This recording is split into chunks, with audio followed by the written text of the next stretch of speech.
दोबारा नौकरी मिलने की उम्मीद लगाए बैठे हजारों लोगों को सुप्रीम कोर्ट ने तगड़ा झटका दिया है। सुप्रीम कोर्ट ने एसएससी 2016 के पूरे पैनल को ही रद्द कर दिया है। सुप्रीम कोर्ट ने कलकत्ता हाई कोर्ट के फैसले को बरकरार रखते हुए साफ कहा है कि इस भर्ती में बड़े पैमाने पर घोटाला हुआ था। सुप्रीम कोर्ट के इस फैसले से 25,753 उम्मीदवारों की नौकरियां खत्म हो गई हैं। आज इस मामले का फैसला सुनाते हुए सुप्रीम कोर्ट ने कहा कि भर्ती में बड़े पैमाने पर गोलमाल किया गया है, इसलिए अदालत कलकत्ता हाई कोर्ट के फैसले को बहाल रखते हुए एसएससी 2016 के पूरे पैनल को रद्द करता है। इसके साथ ही सुप्रीम कोर्ट ने यह भी साफ किया है कि जो लोग दूसरे सरकारी विभागों से इस भर्ती के तहत यहां आए थे, उन्हें 3 महीने के अंदर अपने पुराने विभाग में वापस जाने की इजाजत दी जाएगी। इस फैसले से कुछ लोगों को राहत मिलने की उम्मीद है।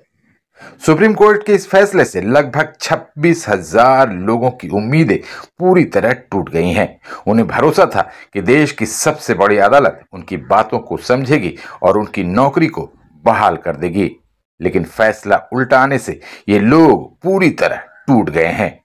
इनमें से कुछ ने रोते हुए कहा कि हमने 10 साल पहले परीक्षा दी थी, तब हमें कैसे पता चलता कि इसमें भ्रष्टाचार हुआ था। हमने कुछ गलत नहीं किया, फिर भी हमें इसकी सजा मिल रही है। उनका कहना है कि गलती कुछ लोगों ने की है, लेकिन सजा सबको मिल रही है। अब सवाल यह है कि सरकार इस फैसले के बाद क्या कदम उठाएगी और योग्य उम्मीदवारों के लिए कोई दूसरा रास्ता निकाला जाएगा या नहीं। বাংলায় মমতা ব্যানার্জি জিন্দাবাদ, মমতা ব্যানার্জি জিন্দাবাদ। বেঁচে থাকুন এইভাবে আমাদেরকে শেষ করার জন্য। হাততালি আপনাদের জন্য, হাততালি। আমাদেরকে আপনি লাশের পর লাশ দেখবেন, এবার আবার লাশের পর লাশ দেখবেন, এটাই হচ্ছে আপনার অনেক কৃতিত্ব। পুরো বাঙালিকে আমাদের নতুন প্রজন্ম আমাদেরকে পুরো শেষ করে দেওয়া হলো। এবার আপনি খুশি তো? জিতে গেছে তো আপনাদের বাম আমলের প্রতিশোধ নিতে। আপনারা যে খুলে আম দুর্নীতি করেছেন, কি ভেবেছিলেন বাপের উপর বাপ হয় না? দেখে নিলেন তো, এবার বাপের উপর বাপ হয়। আপনাদের অন্যায়ের জন্য আজকে আমাদেরকে বলির পাঠা হতে হলো, বলির পাঠা। কোথায় যাবো আমরা? অবশ্যই মমতা ব্যানার্জির ক্যাডারদের জন্য। তারা যদি টাকা না নিয়ে কি করে আসতো? এই প্রশ্নটা এত বছর 2012 সালেও 2012 সালের এসএসসিতেও দুর্নীতি হয়েছে, সেটা চাপা পড়ে গেছে। তারপরে এটা খুলে আমি জানি কোথায় কোথায় টাকা নেওয়া হয়েছে, কারা চাকরি পেয়েছে টাকা দিয়ে।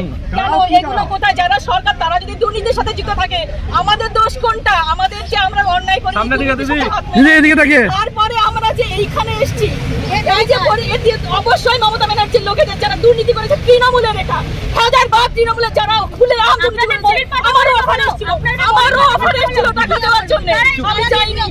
তৃণমূলের লোকেরা নাম বলে দিতে পারি, আমি নাম বলবো না। এখন সময় আসবে সব মরণ কামড়। এতদিন কি আমরা সবাই চুপচাপ ছিলাম? এবারে মরণ কামড় দিয়েই তারপর মরবো। মরে তো যাবো, এছাড়া এইভাবে আমরা বাড়িতে তো আর ফিরতে পারবো না।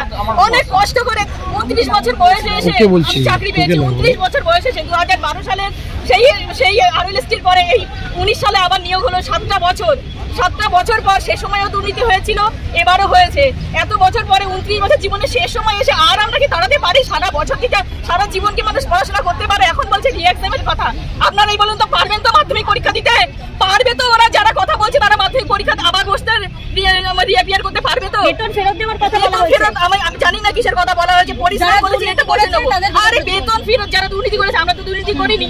আর বেতন ফেরতের প্রশ্নই ওঠে না। আমরা যা সার্ভিস দিয়েছি আমাদের স্কুলে, আমাদের স্টুডেন্টদের কাছ থেকে খাতাও দেখেছেন, মাধ্যমিক উচ্চ মাধ্যমিকের খাতাও তো আপনারা। আমার এখনো আনফরচুনেটলি বলুন, ফরচুনেটলি বলুন, আমার কাছে এখনো আসেনি খাতা, আমি এখনো পাইনি। বাট অনেকেই পেয়েছে, আমার সহকর্মী যারা ছিলেন তারা পেয়েছেন। এখন আমরা কি করব? আপনাদের কি মনে হয় আপনাদের এই যে এই জাজমেন্টটা হলো, আমাদের দোষটা কোথায় বলুন তো? এই যে এতদিন আমরা শুনছি যে নিরপরাধীর শাস্তি না হোক, আমাদের কোন দোষে শাস্তি দেওয়া হলো আমাদেরকে? বাছাই করতে পারেনি বলেই আপনাদের এই ফল ভুগতে হচ্ছে। বাছাই করবে কি করে? যে চুরি করলো তাকে যদি বলেন যে আপনি যে জিনিসগুলো চুরি করেছেন ফেরত দিন, আপনি দেবেন? যে চোর তাকেই বলছে বাছা হোক। সে সেগ্রিগেশন হয়নি, তার জন্য সিবিআই দিয়েছে, সিবিআই তার জন্য ডেটা দিয়েছে, মানা হলো না। আমরা কোথায় যাবো এখন বলুন তো? আমাদের হয়ে বলার কে আছে? আদালত হাইকোর্টে আমাদের করে দিল, সুপ্রিম কোর্টেও সেম। আমরা তো বুঝতে পারছি যে আমরা যদি দোষ না করে আমরা শাস্তি পেয়ে থাকি তাহলে এটা ডেফিনেটলি পলিটিক্স ছাড়া আর কিছু না। এই রাজ্যে